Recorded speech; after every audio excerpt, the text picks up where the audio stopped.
నమస్తే సార్ నాగార్జున రెడ్డి గారు. ఏందమ్మా ఇంకేదైనా మళ్ళీ కొత్త టాపిక్ ఏదైనా దొరికితే ఉంది సార్. ఓటర్ల తుది జాబితా కేంద్ర ఎన్నికల సంఘం ఆంధ్రప్రదేశ్లో 2024 ఎన్నికలకు సంబంధించి కేంద్ర ఎన్నికల సంఘం ఓటర్ల జాబితాను విడుదల చేసింది. సార్ ఈ ఓట్లకు సంబంధించే కదా సార్ రకరకాల విమర్శలు, కేసులు ఇవన్నీ చూసాం కదా సార్. దొంగ ఓట్ల నమోదని ఇటువంటివన్నీ చూసాం. సో ఎటకేలకు జాబితా అయితే వచ్చేసింది. పరిష్కారం అయినట్టేనా సార్? అంతేగా.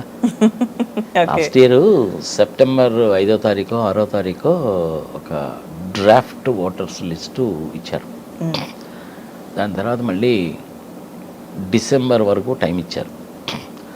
యాక్చువల్గా January 5th లాస్ట్ డేట్ అని చెప్పారు. January 5th 2024. అది అల్టిమేట్గా ఇంకొక 10 రోజులు కూడా ఎక్స్టెండ్ చేసి 22వ తారీఖు ఇవాళ మోస్ట్ ప్రాబ్లీ 5 గంటల తర్వాత అఫీషియల్గా వెబ్సైట్లో పెట్టి ఒక మీటింగ్ పెట్టి చీఫ్ ఎలక్షన్ ఆఫీసర్ స్టేట్కి సంబంధించిన ఆయన చెప్తాడు. అదే లిస్టు సెంట్రల్ గవర్నమెంట్ పంపిస్తారు. ఇక ఇంకొక ఓటు యాడ్ చేయడం కానీ ఒక్క ఓటు డిలీట్ చేయడం కానీ జరగదు. ఎటువంటి అభ్యంతరాలని కూడా ఇక స్వీకరించరు. ఫైనల్ లిస్ట్ అన్నమాట. అంతే. జనరల్గా ఈ ఫైనల్ లిస్ట్ అనేటువంటిది నోటిఫికేషన్ రావడానికి ఒక నెల రోజుల ముందు తయారు చేస్తారమ్మా. February 15th కల్లా నోటిఫికేషన్ వస్తుంది. లేదు 20వ తారీఖు అనుకుందాం ఉదాహరణకి 15-20 తారీఖుల మధ్యలో వస్తుంది February 24. అందుకని చెప్పి లిస్టు రెడీ చేశారు. ఎగ్జాక్ట్ నెంబర్తో సహా వస్తుంది. అందులో ఆడవాళ్ళు ఎంతమంది మగవాళ్ళు ఎంతమంది కూడా వస్తుంది. ఇరు పార్టీల వాళ్ళు కూడాను మా ఓట్లు తీసేశారు ఓట్లు కల్లంత అయిపోయినాయని చెప్పి నానాగోలా చేశారు. యాక్చువల్గా జరిగింది ఏంటంటే ఇప్పటికైనా ప్రజలు కూడా తెలుసుకోవాలి సార్. అంతకుముందు నువ్వు మీ ఊళ్ళో ఉన్నావు, విజయవాడలోనే ఉన్నావు, ఏదో సాఫ్ట్వేర్ కంపెనీలో వర్క్ ఫ్రమ్ హోమ్ ఏదో చేస్తున్నావు. సాఫ్ట్వేర్ అని ఎందుకు చెప్పాలి, ఏదో సమ్ చేస్తున్నావు. ఒక మంచి అవకాశం వచ్చింది. నువ్వు హైదరాబాద్ వచ్చేసావు. హైదరాబాద్ రాగానే నీ ఆధార్ కార్డు కూడా షిఫ్ట్ చేయించుకున్నావు. పాన్ కార్డులో నీ అడ్రస్ చేంజ్ చేసావు. నీ ఇంటి అడ్రస్ చేంజ్ చేసుకున్నావు. అన్నీ చేంజ్ చేసుకున్నావుగా. పాస్పోర్ట్లో అడ్రస్తో సహా చేంజ్ చేసుకున్నావుగా. ఇక్కడే ఓటు కూడా వేసావుగా. అలాంటప్పుడు నువ్వు మళ్ళీ అక్కడికి వెళ్ళి ఓటు ఎట్టేస్తావు. వెయ్యడం న్యాయమా ధర్మమా ప్రజల విజ్ఞతగా వదిలేద్దాం. తప్పు, రాజ్యాంగ విరుద్ధం చేయకూడదు. ఇలా చేసినటువంటి వాళ్ళు చాలామంది ఉన్నారు. అందుకని ఇరు పార్టీల వాళ్ళు కూడాను అక్కడన్నా ఓటేసి ఉండాలి, ఇక్కడన్నా ఓటేయి, 2 చోట్ల వేస్తానంటే మటు కుదరదు అనేటువంటిది ఎలక్షన్ కమిషన్ ముందు పెట్టారు. వాళ్ళు దాన్ని తీసుకొని దీన్ని కంపేర్ చేసుకున్నారు. ఈ రోజున నేను ఇక్కడ నా ఓటు క్యాన్సిల్ చేసేసుకుని అక్కడికి వెళ్ళి నేను మళ్ళీ ఓటు వేయిస్తాను అనేసి అంటే కూడా కుదరదమ్మా. ఫైనలిస్ట్ వచ్చేసింది. దయచేసి అలాంటి తప్పుడు పనులు చేయకండి. తెలంగాణలో అక్కడ నుంచి వచ్చి 35 సంవత్సరాలు 25 సంవత్సరాల నుంచి ఇక్కడ ఉండి, లేదు ఒక 10 సంవత్సరాల కింద నువ్వు వచ్చినా సరే ఇక్కడ ఎంపీకి ఎమ్మెల్యేకి ఓటు వేసేటువంటి అధికారం నీకుంది కాబట్టి నువ్వు వేస్తున్నావు కాబట్టి నువ్వు ఇక్కడే వెయ్యి. లేదు నేను నా ఓటు అక్కడే ఉంచుకుంటాను కానీ బతకడం ఇక్కడ బతుకుతాను అంటే ఇక్కడ ఓటు ఇవ్వక అక్కడికి వెళ్ళి ఓటు అక్కడన్నా చెయ్యి ఇక్కడన్నా చెయ్యి. ఎక్స్ట్రా తెలివితేటలు చూపించబాక, 2 చోట్ల పోతాయి. దాని కాన్సిక్వెన్షియల్ ఎఫెక్ట్స్ అనేటువంటి చాలా సీరియస్గా ఉంటాయి. దేశ ద్రోహి కింద నేను లెక్క కట్టి ఐపీసీలో ఉండే 124A కింద కేసు పెట్టినా కానీ నువ్వు ఆశ్చర్యపడాల్సిన పని లేదు. Take it very serious. చాలా గట్టిగా చెప్తున్నాను నేను ఇక్కడ ఎమ్మెల్యే ఓటు నేను ఇక్కడ వేసానమ్మా. నేను ఇక్కడే ఉంటాను. గత 7 సార్ల నుంచి నేను ఇక్కడే వేస్తున్నాను కానీ నేను ఎంపీ ఓటు కూడా ఇక్కడే వేస్తాను. అందుకనే నేను మల్కాజ్గిరి కాన్స్టిట్యున్సీ నుంచి ఇండిపెండెంట్గా పోటీ చేస్తున్నానని చెప్పింది. అలాగని చెప్పి నేను ఆంధ్రప్రదేశ్కి వెళ్ళి చేయకూడదా అంటే ఆంధ్రప్రదేశ్కి వెళ్ళి కూడా చేయొచ్చు. నర్సరాపేట నుంచో గుంటూరు నుంచో ఎంపీ క్యాండిడేట్గా చేయొచ్చు. అక్కడైనా 78 లక్షలే, ఇక్కడైనా 78 లక్షలే. ఇక్కడైతే ఒక వ్యక్తి నన్ను సపోర్ట్ చేయాలి, అక్కడైతే 10 మంది చేయాలి. ఇప్పటికి కూడా నా పాస్పోర్ట్లో పర్మనెంట్ అడ్రస్ అనేటువంటిది మా నేటివ్ ప్లేస్దే ఉంటుంది కాబట్టి నేను ఐఎమ్ ఎలిజిబుల్ దేర్ ఆల్సో. కానీ నీతిగా నిజాయితీగా ఎక్కడి నుంచి పోటీ చేయాలి అంటే నేను ఇక్కడి నుంచే చేయాలి. ఇక్కడ ఓటు వేసాను కదా, 5-6 సార్ల నుంచి నేను ఇక్కడే ఓటు వేస్తున్నానుగా. అందుకని నేను ఇక్కడే పోటీ చేయదలుచుకున్నాను. మల్కాజిగిరి కాన్స్టిట్యున్సీ. డబ్బులు ఇవ్వను, మందు పొయ్యను, ఓటు వేయాలి. వేయడం వేయకపోవడం అనేది మీ ఇష్టం. మొత్తానికి ఓటు మటుకు వేయండి అబ్బా ఎవరికొకరికి. అది ప్రతి ఒక్కడో కూడా ఆశయంగా పెట్టుకోవాలి. ఎక్స్ట్రా తెలివితేటలు చూపించబాకండి, దెబ్బతింటారు. మీరు దెబ్బతినడం కాదు, మీ మీద ఆధారపడేటువంటి వాళ్ళు అక్కడ ఊళ్ళల్లో ఎవరైతే ఉంటారో వాళ్ళు దెబ్బతింటారు. అమ్మ ఒడి కానీ, రేషన్ కానీ, రైతు భరోసా లాంటి ప్రోగ్రామ్స్ కానీ, పెన్షన్లు కానీ ఏవి రావు. ఎవడన్నా కానీ కంప్లైంట్ చేశాడంటే ఇట్ ఈస్ వెరీ సీరియస్. మీ అబ్బాయి లాస్ట్ టైం హైదరాబాద్లో ఉండి హైదరాబాద్లో ఓటేసాడండి, మళ్ళీ ఇక్కడికి వచ్చి ఇక్కడ కూడా అక్కడ క్యాన్సిల్ చేసుకొని ఇక్కడికి వచ్చి ఇక్కడ ఓటేసాడండి నేను కనుక కంప్లైంట్ కనుక చేశారంటే వాళ్ళకి బెనిఫిట్స్ పోతాయి, ఈ పిల్లోడికి బెనిఫిట్ పోతుంది. ఈసారి రూల్స్ చాలా గట్టిగా ఉన్నాయమ్మా. ముందు రూల్స్ ఎలా ఉంటాయంటే ఇక మీదట ఒక్కసారి నువ్వు గనక ఈ విధమైన ఎక్స్ట్రా వేషాలు వేసావు అనేసి అంటే నీకు ఒక 15 సంవత్సరాల దాకా 3 ఎలక్షన్ల వరకు నీకు ఓటేసేటువంటి అధికారమే ఉండదు. ఆల్రెడీ అట్లాంటి ప్రొవిజన్స్ అనేటువంటిది ఎమ్మెల్యేస్కి ఎంపీస్కి అప్లై చేసేటువంటి కొన్ని ప్రొవిజన్స్ అనేటువంటిది పీపుల్స్ రిప్రజెంటేటివ్ యాక్ట్లో ఆల్రెడీ ఉన్నాయి. మీరు ఇచ్చిన ఎఫిడవిట్లో తప్పుడు ఇన్ఫర్మేషన్ ఇచ్చారనుకోండి 6 సంవత్సరాల దాకా యు ఆర్ డిబార్డ్. అదే సంగతి ఈసారి సిటిజన్స్ కూడా అప్లై చేయబోతున్నారు. నీ age, date of birth, Aadhaar card, నీకు వచ్చేటువంటి ఇన్కము పర్ఫెక్ట్గా చెప్పాలి. ఇక్కడ తెలంగాణలో ఓటు వేసినటువంటి వాళ్ళు ఎవరు కూడాను మళ్ళీ ఆంధ్రప్రదేశ్కి వెళ్ళి ఓటు వేయాలని కోరుకోకండి, ఇబ్బంది పడతారు. మీ మూలకంగా మీ మీద ఆధారపడ్డటువంటి కుటుంబాలు కూడా దెబ్బతింటాయి. చాలా సీరియస్ కాన్సిక్వెన్సెస్ ఉంటాయి. ఒక రకంగా చెప్పాలంటే దాన్ని ఏమంటారంటే చీటింగ్ అంటారు. ఐపీసీలో చీటింగ్ అంటే చాలా సీరియస్ థింగ్ తెలిసిన. 409 అమ్మా, 420, 409, 120B, 124A దేశద్రోహి ఇలాంటి సెక్షన్ల కింద కేసులు పెడతారు. Be careful. ఎక్స్ట్రా తెలివితేటలు చూపించబాకండి. Be careful. ఇప్పుడు ఫైనల్ లిస్ట్ వస్తుంది. సో ఇంకా సర్దుబాట్లు దిద్దుబాట్లు వేటికి అవకాశాలు లేవంటారు. అసలు చట్టం చెప్పిందా లేదా అన్నది కాదమ్మా. అది కడుపుకు అన్నం తింటా, నువ్వు గడ్డి తింటున్నావా? బుర్ర బుద్ధి లేదు నీకు? ఇక్కడ ఓటేసి మళ్ళీ ఇక్కడ ఓటర్ లిస్టులో నుంచి తీయించేసి అక్కడికి వెళ్ళి ఓటేస్తానంటావు. ఇది కడుపుకు అన్నం తింటున్నావా, గడ్డి తింటున్నావా? తప్పు కదా ఇది. ఇట్లాంటి తప్పుడు పనులు నువ్వు చేసి ప్రభుత్వాల తప్పుడు పనులు చేస్తున్నాయి. అభివృద్ధి మీద అసలు ఏమీ ఖర్చు పెట్టడం లేదు, పరిశ్రమలు రావడం లేదు, ఉద్యోగాలు రావడం లేదు, పెన్షన్లు రావడం లేదు, పొలాలకి నీళ్లు రావడం లేదు, పండిన పంటకి ధర లేదు అని నువ్వు మాట్లాడతావేంటి? నువ్వు చేసిందే తప్పుడు పని. తప్పుడు పని చేసినటువంటి నువ్వు దీని గురించి మాట్లాడతావేంటి? ఇండియాలో కాబట్టి బతికిపోతున్నారమ్మా. చైనాలో అయితే ఇట్లాంటి పనులు కనుక చేసినట్టయితే ఊరి తీస్తారు తెలుసా. సౌదీ అరేబియా లాంటి కానీ దేశాల్లో కన్నా మొక్కల కింద నరుకుతారు. ఇది ఇండియాలో కాబట్టి బతికిపోతున్నారు వీళ్ళు.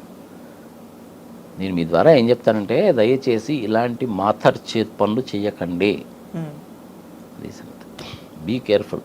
ఫైనల్ లిస్ట్ వచ్చింది. ఒక 1,00,000 ఓట్లు అటో ఇటో 4 లక్షల, 4 కోట్ల, 6 లక్షలు, 4 కోట్ల, 7 లక్షలే ఉంటుంది. ఒక 5-6 లక్షల మంది ఆడవాళ్ళు ఎక్కువ ఉంటారు. ఇది మొదటి నుంచి వస్తున్నటువంటి టెండెన్సీ. కనీసము 80% పోలింగ్ జరగాలి అని నేను కోరుకుంటున్నాను. ఇప్పుడు మనకి మంచి క్యాండిడేట్స్ వస్తారు. ఇప్పుడు జేడీ లక్ష్మీనారాయణ గారు ఉన్నారు. ఆయన ఎమ్మెల్యేగా పోటీ చేస్తారా, ఎంపీగా పోటీ చేస్తారా తెలియదు. మంచి ఎక్సలెంట్ పర్సనాలిటీ. అలాంటి వాళ్ళు ఒక 10-15 మంది అసెంబ్లీలో ఉండాలి. కనీసం ఒక 10-15 మంది పార్లమెంట్లో కూడా ఉండాలి. అప్పుడే ప్రభుత్వాలు పిచ్చి పిచ్చి వేషాలు వేయకుండా సక్రమంగా ఉంటారు. ఎందుకంటే ఈ 15 మంది మిగిలిన వాళ్ళని తాట తీస్తారు క్వశ్చన్లు వేసి. షర్మిలా లాంటి వాళ్ళు ఎంపీ అయిందనుకోండి, ఉపయోగం ఏముంది? 10 లక్షల కోట్ల అప్పు, 10 లక్షల కోట్లు అప్పు అంటదేమో. మరి అట్లాంటి వాళ్ళని ఎన్నుకోవాలా లేదా? ప్రజలు విజ్ఞతకు వదిలేద్దాం. 10th క్లాస్ అయినటువంటి పవన్ కళ్యాణ్ని పంపించాలా లేదా? చదువుకుంది 10th క్లాస్ కాబట్టి 10th క్లాస్ అంటున్నాం అనుకో. ఒకసారి 10th క్లాస్ వాళ్ళు కూడా చాలా తెలివిగల వాళ్ళు ఉంటారు.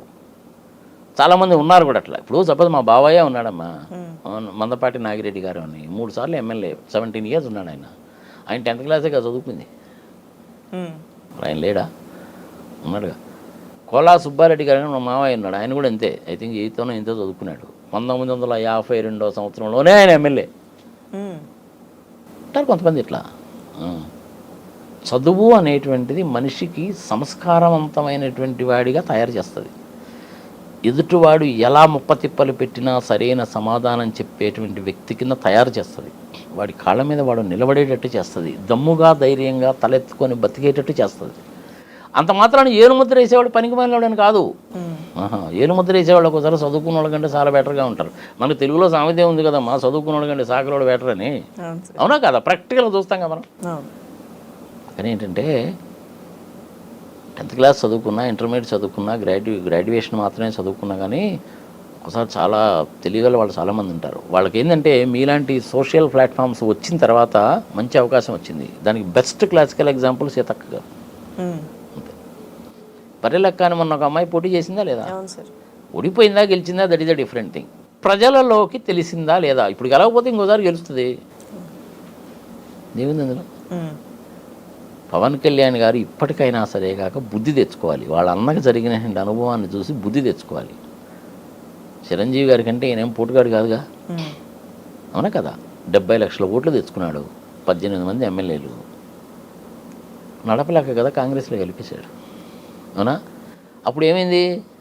ఇటు కాంగ్రెస్ వాళ్ళు అటు తెలుగుదేశం వాళ్ళు ఇద్దరు చిరంజీవిని తిట్టారు. నీ మూలకంగా 70 లక్షల ఓట్లు పోయి బాబు నేను ఓడిపోయానని చెప్పి చంద్రబాబు నాయుడు తిట్టాడు. నీ మూలకంగా 70 లక్షల ఓట్లు పోయి అంతకుముందు సీట్ల కంటే కూడా తగ్గినాయని చెప్పి రాజశేఖర రెడ్డి గారు అన్నారు. రాజశేఖర రెడ్డి గారు సెకండ్ టైం కూడా కాంగ్రెస్లో వచ్చారనుకో, that is a different thing. ఆయనకున్న చరిష్మాలో ఈ పవన్ కళ్యాణ్కి 10% కూడా లేదు. లాస్ట్ టైం 2 చోట్లకి ఓడిపోయావు. తెలంగాణలో డిపాజిట్లకు గల్లంతు. బీజేపీ వాళ్ళేమో రమ్మని అనరు, పొమ్మని అనరు, పొగ పెడతారు. ఈడేమో 10th క్లాస్ చదువుకున్న వాడు, వాళ్ళ స్ట్రాటజీ ఏందో తెలిసి చావదు. చంద్రబాబు నాయుడు ఇండిపెండెంట్గా పోటీ చేస్తే ఎప్పుడూ గెలవడు. ఎంతసేపటికి పొత్తుల గురించే మాట్లాడతాడు. గతిలాగా చివరికి కాంగ్రెస్ వాళ్ళ దగ్గరకు కూడా వెళ్తాడు. కాంగ్రెస్ని విభేదించే కదమ్మా ఎన్టీ రామారావు గారు పార్టీ పెట్టింది. సరే, ఎన్టీ రామారావు గారికి చంద్రబాబు నాయుడు కంటే నక్కకి నాగలోకానికి అంత దూరం వదిలేయి. ఎన్టీ రామారావు గారి పేరు చెప్పుకోకుండా చంద్రబాబు నాయుడు గెలవలేడు. అదే ఇప్పుడు ఆయన భయం. లాస్ట్ టైము రామోజీరావు గారు ఏం చేశారు అనుకున్నావు? రామోజీరావు గారు మా కుటుంబానికి మంచి ఫ్యామిలీ ఫ్రెండ్ ఆయన. నేను బ్రహ్మాండ కంపెనీలో ఆడిట్ చేశాను కాబట్టి నాకు ఆయన సంగతి తెలుసు. మా మామయ్య అన్నదాతకి ఎడిటర్గా ఉన్నాడు కాబట్టి మా ఫ్యామిలీకి మంచి సంబంధాలు ఉన్నాయి ఆయనతోటి. ఆయన ఏం చేశాడంటే, ఎలాగైనా సరే కాక మనం చెప్పినట్టు ఈ ఎన్టీ రామారావు వినలేదు కాబట్టి వీడిని దింపేయాలి. దానికి ఏం చేశాడు? 2 కారణాలు దొరికినాయి. ఒకటికి ఆయనకి చేతిలో పేపర్ ఉంది. 2 చంద్రబాబు నాయుడు ఆవురావురమని చూస్తున్నాడు. ఈ ముసలాడు పోతే నేను చెప్పినట్టు అవుతానని. 3వ ఎలక్షన్ భారత్ దొరికింది వాళ్ళకి. ఆయన చేతిలో పేపర్ ఉంది కాబట్టి 5గురు వచ్చేసారు, 15 మంది వచ్చేసారంట, 25 మంది వచ్చేసారంట, 50 మంది వచ్చేసారంట అని పొద్దున మధ్యాహ్నం సాయంత్రమే కాకుండా గంటకి న్యూస్ ఇచ్చాడు. దాంతో మిగిలిన ఎమ్మెల్యేలు పరిశాన్ అవుతారా కదా? అట్లా వెళ్ళాడు. ఇంకెళ్ళినప్పుడు ఏం చేశారు? ఇరుక్కుపోయారు. పచ్చి అబద్ధాలు రాశాడమ్మా అప్పుడు మన రామోజీరావు గారు. యాక్చువల్గా 5గురు ఉంటే ఈయన 50 మంది అని రాశాడు. ఆ సంగతి మరి నీకెట్లా తెలుసండి నాగార్జున గారు అంటారేమో. తెలుగుదేశం పార్టీలో ఉండే చాలామంది నాకు మంచి ఫ్రెండ్స్ కూడా ఉన్నారు. మా ఫ్రెండే ఉన్నాడమ్మా మోతిపల్లి నరసింహం అని, పాపం 5 సార్లు ఎమ్మెల్యే. నీ గవర్నర్ ఇస్తా అని చివరిలో హ్యాండ్ ఇచ్చాడు. తర్వాత తిట్టరాని తిట్టాడు పాపం. ఆడపోయే తర్వాత టీఆర్ఎస్లో జాయిన్ అయ్యాడు. టీఆర్ఎస్ నుంచి మళ్ళీ తర్వాత కాంగ్రెస్లో జాయిన్ అయ్యాడు. అట్లా చంద్రబాబు నాయుడు ఏంటంటే నమ్మిచ్చి మోసము చేయడంలో, గొంతు కోయడంలో మంచి దిట్ట. I'm very sorry to say this. నేను కూడా ఆయనతో కలిసి వర్క్ చేశానమ్మా, నన్ను అపార్థం చేసుకోబాక. నేను జయప్రకాష్ నారాయణ గారు, హనుమాన్ చౌదరి గారు మేమందరం కలిసి హైటెక్ సిటీ ఎప్పుడు బాగా వర్క్ చేశాను. I'm also one of the members who fixed the rate 1245 rupees per square yard. I know it pretty well being an auditor. ఆ రోజుల్లో చంద్రబాబు నాయుడికి ఈ రోజుల్లో చంద్రబాబు నాయుడికి అసలు ఎక్కడ పోటీ లేదమ్మా. ఈ రోజుల్లో చంద్రబాబు నాయుడు అంటే ఏంటంటే most dangerous politician of his own kind on this good earth. I'm sorry to say this. Most dangerous politician on this good earth. అందుకనే మోడీ గారి దగ్గర రానిట్లు. ఇటు అవకాశం ఉంటే పోతాడమ్మా, అది వచ్చిన ప్రాబ్లం. నేను ఆయనతో కలిసి వర్క్ చేశా ఫర్ యువర్ ఇన్ఫర్మేషన్. పదవి కోసం ఏదైనా చేస్తాడమ్మాయన. రంగా గారు లాంటి వాళ్ళని లేపేయడం లాంటి పనులైనా చేస్తాడు. విశాఖపట్నంలో కొడికెత్తి లాంటి పని అయినా చేస్తాడు. ఏదైనా చేస్తాడు. ఎంత చేసినా కానీ జగన్మోహన్ రెడ్డి దెబ్బ తట్టుకోవడం కష్టమే. అందుకని ఎంతసేపటికి ఏంటంటే బీజేపీ మీరు రండి, షర్మిల నువ్వు కాంగ్రెస్లో జాయిన్గా, పవన్ కళ్యాణ్ నువ్వు రావయ్యా పిలుస్తుంటాడు అనమాట అందరినీ. ఒక్కడిగా చేసేంత సీన్ ఎప్పుడు లేదండి. ఒకప్పుడు మంచి ఎక్సలెంట్ అడ్మినిస్ట్రేటర్ ఆయన, పేరు పోగొట్టుకున్నాడు. మేము కూడాను టీడీపీకి ఓటు వేసిన వాళ్ళమే. మరి ఇప్పుడు ఇంత ఈ విధంగా ఎందుకు మాట్లాడుతున్నాం? The most dangerous, crooked, illogical, immoral, unethical politician of his own kind on this good earth. ఇంకెంతకంటే స్ట్రాంగ్గా నేను చెప్పలేను. ఎందుకు చెప్తున్నానంటే పర్సనల్గా చూశాను కాబట్టి. పోనీ అలాగని చెప్పి జగన్మోహన్ రెడ్డి నన్ను ఏమైనా పిలిచి శాలువాగా పన్నీర్ చేయలేడు అనుకుంటున్నాం. ఏంది? అది కూడా లేదు. వయా మీడియాగా రాజశేఖర రెడ్డి గారితో కలిసి పనిచేశాను. నేను ఆశించింది లేదు, అంత చేటు నాకు ఆయన ఇచ్చింది లేదు. ఒక్క ఏపీఎస్ఆర్టీసీకి సంబంధించిన విషయంలో ఇద్దరం కలిసి వర్క్ చేశాము. As a consultant I did it. He has respected me a lot. అంతే. రాజశేఖర రెడ్డి గారి దగ్గర ఉన్న విషయం ఏంటంటే మనిషి చెప్తే వింటాడు. ఆ ఎక్స్పర్ట్స్ కానీ ఇంకోళ్ళు కానీ చెప్తే ఏమిటంటే ఆ సంగతి నాకేం తెలుసా, మీరు చూడండి బాబు, నేను ఫైల్ మీద సంతకం పెడతానంటాడు. ఈ చంద్రబాబు నాయుడు ఆ టైపు కాదు. అన్ని విషయాలు నాకే తెలుసు, నాకంటే నీకు ఎక్కువ ఏం తెలుసు, నేను చెప్పాను నువ్వు చేయి అంటాడు. ఆ 371 కోట్ల విషయంలో కూడా అంతే. అదే చివరికి ఆయన కొంప ముంచింది. సార్ ఇప్పుడు ఫైనల్లీ ఓటర్ల లిస్ట్ వచ్చేసింది కాబట్టి ఇంకా దీని మీద ఎవరు ఏం మాట్లాడే అవకాశాలు లేవా? ప్రశాంతంగా ఎన్నికలకు వెళ్ళిపోవడమేనా? ప్రశాంతంగా ఎన్నికలకు వెళ్ళిపోవడమే. మీ ఓటు ఉందా లేదా చూసుకోండి, అర్జెంటుగా ఒక ప్రింట్అవుట్ తీసి పెట్టుకోండి. రేపు పోలింగ్ బూత్కి వెళ్ళినప్పుడు ఆ ప్రింట్అవుట్ తీసుకెళ్ళండి, మీ ఆధార్ కార్డు కూడా తీసుకెళ్ళండి. ఎమ్మెల్యేకి సపరేట్ కౌంటర్ ఉంటుంది, ఎంపీకి సపరేట్ కౌంటర్ ఉంటుంది, రెండింటికి సపరేట్ కంట్రోల్ యూనిట్స్ ఉంటాయి. ఈవీఎంలు ఎక్సలెంట్గా పనిచేస్తాయి, అనుమానాలు వద్దు. స్లిప్ కూడా బయటకు వస్తుంది. ఆ స్లిప్ మీరు జేబులో వేసుకోవడానికి కుదరదు, ఆ స్లిప్ లోపలే పడిపోతుంది. మీరు చూసుకోండి. లాస్ట్ టైం ఎందుకు చెప్తున్నానంటే, లాస్ట్ టైం చంద్రబాబు నాయుడు గారు బయటకు వచ్చి నేను ఎవరికి ఓటేసానో నాకే తెలియలేదు అన్నాడు. మరి ఈయన చూసుకోవద్దా? హైటెక్ పర్సనాలిటీ అంటాడు, ప్రపంచం అంతా తిరిగారంటాడు, అసలు మీ అందరికి సాఫ్ట్వేర్ నేనే నేర్పించారంటాడు, సత్యాన్ని ఆదండకి సాఫ్ట్వేర్ నేర్చుకోమని నేనే చెప్పానంటాడు. ఇంత చేడు చెప్పినంటే ఆయన ఓటు స్లిప్ చూసుకోవద్దామా? ఏదో పాపం ముసలాయన ఈ మధ్య ఏంటంటే కొంచెం ముసలితో ఏజ్ పెరిగే కొద్దీ మతిమరుపు ఎక్కువ వస్తుంది కదా, అది చంద్రబాబు నాయుడు కాస్త ముందు వచ్చినట్టుంది అంతే, అంతకంటే ఏంటి. జస్ట్ టేక్ ఇట్ లైట్గా తీసుకోండి, పెద్ద సీరియస్గా ఏం కాదు. కానీ ఈవీఎంల మీద అనుమానాలు పెట్టుకోవద్దు. Point number 1. మీరు ఎవరికి ఓటు వేస్తున్నారనేటువంటిది ఒళ్ళు దగ్గర పెట్టుకొని జాగ్రత్తగా ఆలోచించి ఓటేయండి. మీరు ఓటు వేసే ఎన్నుకోబడేటువంటి ఎమ్మెల్యేల మూలకంగా, ఎంపీల మూలకంగానే మీ కుటుంబాలు, జీవితాలు, భవిష్యత్తు ఆధారపడి ఉంటుంది. ఓటు వేయడం అనేటువంటిది మీకు ఇచ్చిన హక్కుని బాధ్యతగా స్వీకరించి ఓటేయండి. 80-85% తగ్గకుండా ఓట్లు పడాలి. ఎమ్మెల్యే సంబంధించినటువంటి మిషన్ వేరే ఉంటుంది, ఎంపీకి సంబంధించిన మిషన్ వేరే ఉంటుంది. జాగ్రత్తగా ఓటు వేయండి. 1 గంట సేపు క్యూలో నిలబడైనా సరే ఓటు వేయండి. ఆల్రెడీ మీరు తెలంగాణలో ఓటు కనుక వేసి కనుక ఉన్నట్టు కనుక అయితే రేపు ఎంపీ ఎలక్షన్ కూడా ఇక్కడే ఓటేయండి. కానీ ఎక్స్ట్రా తెలివితేటలు చూపించబాకండి, వీపులు పగులుతాయి. చాలా సీరియస్ కేసు అది. 409, 124A, 120Bలో కేసులు కూడా పెడతారు. Be careful. Okay sir, thank you sir, thank you.